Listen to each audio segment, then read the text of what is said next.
कई बार ऐसा होता है ना दोस्तों कि हमें हिचकी बहुत आती है और किसी कारण से रुक नहीं पाती है और उस हिचकी की वजह से परेशान हो जाते हैं। आसपास अगर दवा नहीं हो और हिचकी या उल्टी की शिकायत हो तो ये वीडियो आप ज़रूर देखना। आपको समझ में आ जाएगा कि हमारी छोटी सी दवा घर पे ही रहती है। दोस्तों, इस चीज़ को तो आप अच्छी तरह से पहचानते होंगे। ये है आपका मोर पंख। मोर को आपने देखा होगा दोस्तों, ये राजस्थान और ब्रज प्रदेश, मथुरा इधर खूब मिलता है और बारिश के मौसम के बाद दीपावली के आसपास ये अपने पंख भी हमें फ्री में देता रहता है।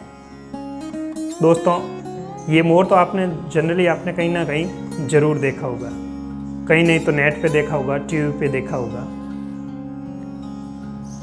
और कहीं नहीं तो मोदी जी का मोर जो पिछले दिनों एक वीडियो वायरल हुआ था वो तो आपने ज़रूर देखा होगा। दोस्तों, आज हम बात करेंगे एक ऐसी औषधि के बारे में जिसके प्रयोग से आपकी जो हिचकी है, हिक्का है या कैसी भी उल्टी हो 5 मिनट के अंदर रुक जाएगी। उसके प्रयोग से 5 मिनट के अंदर रुक जाएगी। इसमें आपको किसी तरह का कोई खर्चा नहीं आना है और ये इजीली अवेलेबल भी हो जाती है। दोस्तों, ये है मोर पंख, आप लोगों ने देखा होगा और इसकी जो विशेषता आपने देखी होगी, कितना सुनहरा पार्ट होता है इसका, कलरफुल। प्रकृति ने कितना इसे सुंदर बनाया है, इसीलिए तो भगवान कृष्ण के मुकुट में आपने इसको देखा होगा।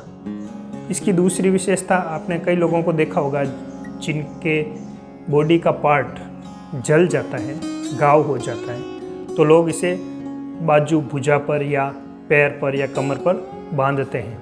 इसके बांधने का भी यही कारण होता है कि इससे सेकेंडरी इन्फेक्शन नहीं हो। इसे बहुत ही ज़्यादा पवित्र माना जाता है और वास्तव में ये पवित्र है। आगे वीडियो देखते रहना, इससे आपको पता चल जाएगा। दोस्तों, इस पंख के अंदर जो आपको ये सुनहरा कलर दिखाई दे रहा है, इसमें बहुत ही कम मात्रा में गोल्ड यानी सोने का अंश होता है।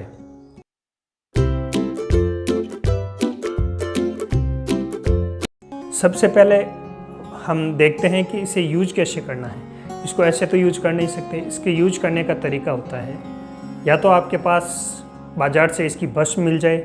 अगर आपको इसकी भस्म अवेलेबल नहीं होती है तो आप सिंपल से यहाँ से इसे कट कर लीजिए। कट करने के बाद जो ये ऊपर का पार्ट है, इसको तिल्ली से या घी की जो बाती बनाते हैं ना अपन दीपक करने के लिए, उससे इसको जलाकर इसकी राख बना लीजिए और फिर उस राख को छान लीजिए। उस राख को छानने के बाद दूसरा तरीका होता है इसे भस्म बनाने के लिए, ये काट कर छोटे छोटे पीस कर लीजिए। उसको एक मिट्टी के बर्तन, हांडी के अंदर रख लीजिए और ढक्कन बंद करके उसको पैक करके उस हांडी को आग के अंदर रख लीजिए, जिससे वो जो अंदर का पंख है वो जलकर भस्म बन जाता है। इसे पुट देना बोलते हैं, आयुर्वेद की भाषा में इसे पुट देना बोलते हैं। ये अलग विषय है। आपको तो सिंपल, अगर आपके पास भस्म नहीं है, बाज़ार में मिल जाती है, अच्छी कंपनी की लिए आइए।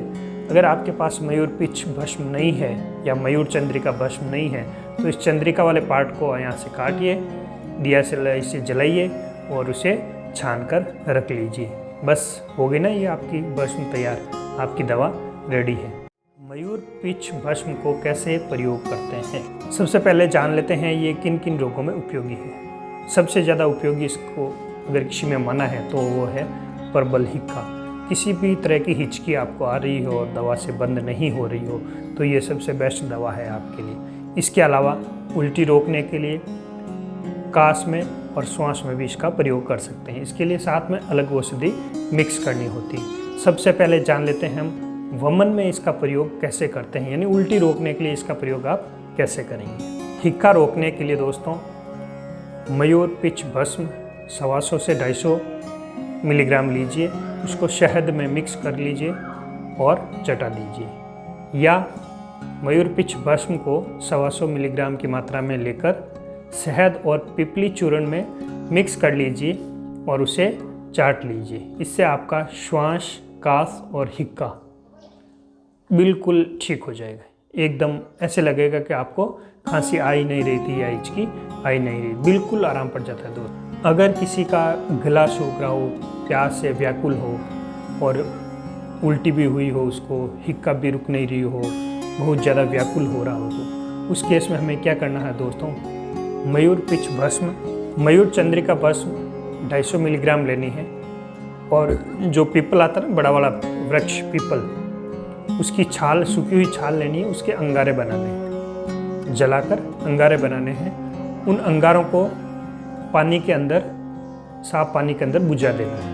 यानी जो आपने लकड़ी जलाई, वो जो से अंगारे बने, उस अंगारों को उस पानी के अंदर बुझा देना है। उसके बाद उस पानी को छान लीजिए। छानने के बाद 1 कप पानी ले लीजिए और उसमें 250 मिलीग्राम मयूर चंद्रिका भस्म मिला लीजिए, उसे पिला दीजिए।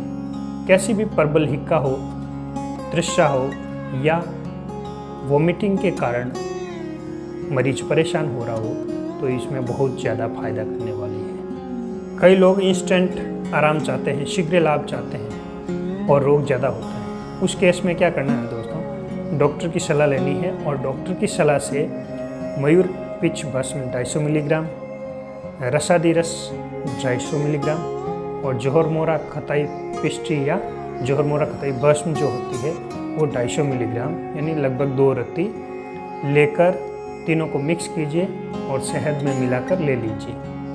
2 डोज लेते ही आपको आराम लगने लग जाएगा। ये सिर्फ डॉक्टर की सलाह से ही लेना है, क्योंकि रसादी रस और जहर मोरा खताई पिष्टी ये डॉक्टर की सलाह से या मेडिकल पे ही आपको अवेलेबल हो पाएगी। दोस्तों, कैसा लगा हमारा ये वीडियो कमेंट्स करके ज़रूर बताना, और ऐसे ही इंटरेस्टिंग और हेल्थ से जुड़ी जानकारी पाने के लिए हमारे चैनल को सब्सक्राइब करते जाना।